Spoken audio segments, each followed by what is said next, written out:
جب دل اداس اور بے چین رہنے لگے اور دعا بھی قبول نہ ہو تو سنو اللہ کیا فرماتا ہے۔ جانتے ہو ہم جب بھی کسی پریشانی میں مبتلا ہوتے ہیں یا پھر کسی مصیبت میں ہوتے ہیں تو مایوس ہو جاتے ہیں، ہر امید چھوڑ دیتے ہیں۔ ہم اپنے برے وقت میں اتنا گھبرا جاتے ہیں کہ غلط راستہ چن لیتے ہیں اور اتنا ہو جاتے ہیں کہ اللہ پاک کو ناراض کر دیتے ہیں، کیونکہ اللہ پاک نے اپنے ہر بندے سے وعدہ کیا ہے کہ اگر اس کے بندے اس کے بتائے ہوئے صبر اور شکر کے راستے پر چلیں گے تو وہ اپنے بندوں کا ساتھ کبھی نہیں چھوڑے گا، ان کا ہاتھ ہمیشہ تھام کر رکھے گا۔ بس آپ کو اللہ کی رسی کو مضبوطی سے تھامنا ہے، کسی بھی حال میں اس رسی کو نہیں چھوڑنا۔ ہمارے پیارے رب نے ہم سے وعدہ کیا ہے کہ وہ اپنے کسی بھی بندے کو اس کی برداشت سے زیادہ کبھی بھی نہیں آزمائے گا۔ اگر ہم آزمائے نہیں جائیں گے، اپنا امتحان نہیں دیں گے تو پھر اللہ پاک کی قربت کو کیسے حاصل کر سکیں گے؟ اللہ پاک کی بنائی ہوئی بے حد حسین جنت کا راستہ آزمائش میں صبر اور شکر سے ہو کر ہی گزرتا ہے۔ بے شک اللہ پاک نے دنیا کا نظام کچھ اس طرح سے تخلیق کیا ہے کہ ہر مشکل کے بعد آسانی موجود ہے۔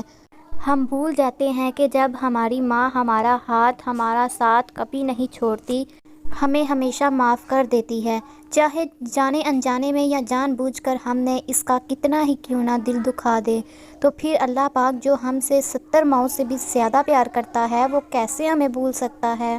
ہمارا ہاتھ اور ساتھ کیسے چھوڑ دے گا؟ بے شک آسمانوں اور زمینوں کی قسم وہ بے حد مہربان ہے، رحم کرنے والا ہے، ہمارے گناہوں کو بخشنے والا ہے اور ہمارے دل سے ہی کی گئی توبہ کو قبول کرنے والا ہے۔ لیکن شرط یہ ہے کہ ہم اسے پکاریں، اسے آواز دیں، وہ ہماری لازمی سنے گا۔ ہمیں اپنی ہر پریشانی میں اسے یاد کرنا ہے۔ اگر وہ ہمیں آزمائشوں میں ڈالتا ہے تو ہمارے لیے ڈھیروں راستے بھی کھول دیتا ہے اور وہ راستے اسے پکارنے پر ہی نظر آتے ہیں۔ اگر ہم اپنے برے وقت میں صبر اور شکر کرتے ہیں، اللہ پاک کو یاد کرتے ہیں، اللہ کے وعدے کو یاد رکھتے ہیں، تو یہ بھی اللہ کا احسان ہے، اس کی رحمت ہے کہ وہ ہمیں بھٹکنے نہیں دیتا۔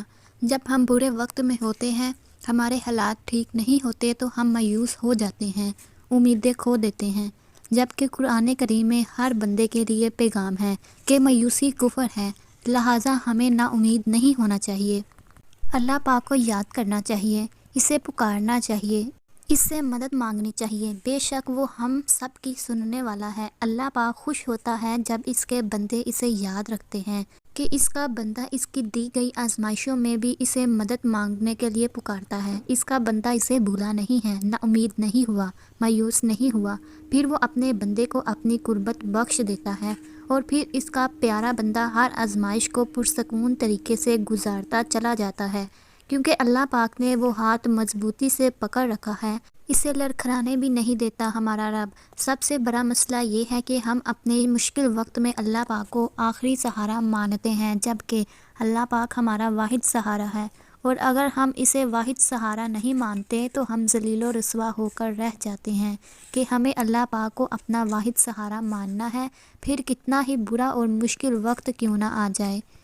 ہمارا دل ہمیشہ سکون میں رہتا ہے، صبر شکر لب پہ رہتا ہے، ہم مایوس اور نا امید نہیں ہوتے، ہم اللہ پاک کے راستے سے نہیں بھٹکتے، کیونکہ ہمیں دنیا سے کوئی امید نہیں ہوتی، ہمارے پاس واحد سہارا اللہ پاک کا ہوتا ہے۔